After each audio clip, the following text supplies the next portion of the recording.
Good afternoon, everybody, and welcome to Casual Friday here at the Woolen Mortgage Team. Today, I want to present to you what it looks like to create some strategies if your home comes in under value on the appraisal. Let's just say you make an above ask offer at $575, it gets accepted, but the appraisal only comes in at $545, $30,000 less. Well, what happens if the buyer is stuck with the property, doesn't have any more money to bring down? What can we do? So here's a strategy that I put together to show you exactly what we can do to keep the payment the same, keep the down payment out of money out of pocket, very, very similar, and do a loan with no mortgage insurance. So let's have a look. So here's a scenario. I'm going to look at the initial scenario first. That's $575 purchase price. So let's look at $575 purchase price. 20% down is what they were originally going to do.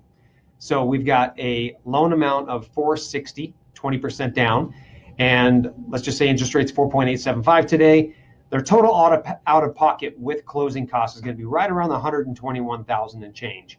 But what does it look like if the appraisal comes in at 540? What happens then? They still want to do 20% down. They don't want to do less than 20% down because then they have mortgage insurance. Or do they have to have mortgage insurance? Let's explore that. So let's look at what it would be like if they did 545, but instead of putting 20% down, they put roughly 15% down. We're keeping the loan amount the same, but their down payment is less.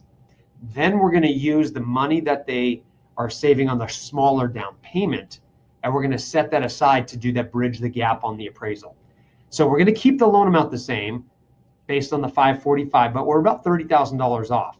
So what we do is we add that as a closing cost. So if you look at closing costs, we're going to add that $30,000 to bridge the gap on the appraisal to their closing costs.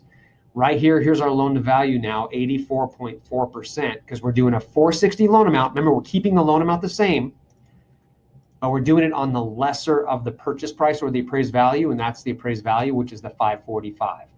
So what we end up with is a total out-of-pocket expense of about the same, but this one's a little different because we're buying out the MI. $2,450 out of pocket will buy out the MI. So expectations are everything. And if you have a buyer that's expecting $121,000 and change out of pocket, a loan with no mortgage insurance, and a payment that's right around the $2,859 mark, but their appraisal comes in low, they're panicking, they don't know what to do, they want to do 20% down, but they don't have an extra $30,000 just to throw at it. What are the options? This is a great idea. So their payment would be exactly the same. The out-of-pocket expense would be a little different. It's about $2,400. It's exactly about how much it would cost just to buy out the mortgage insurance. So this is a great way to show your customers if the appraisal does come in low, what you can do to keep the payments the same, keep the cash out of pocket very similar, and still purchase that home moving forward. So for all other wonderful tricks of the trade, so to speak, in the mortgage industry, feel free to follow me on YouTube. I've got all kinds of videos on there, and we will talk to you soon.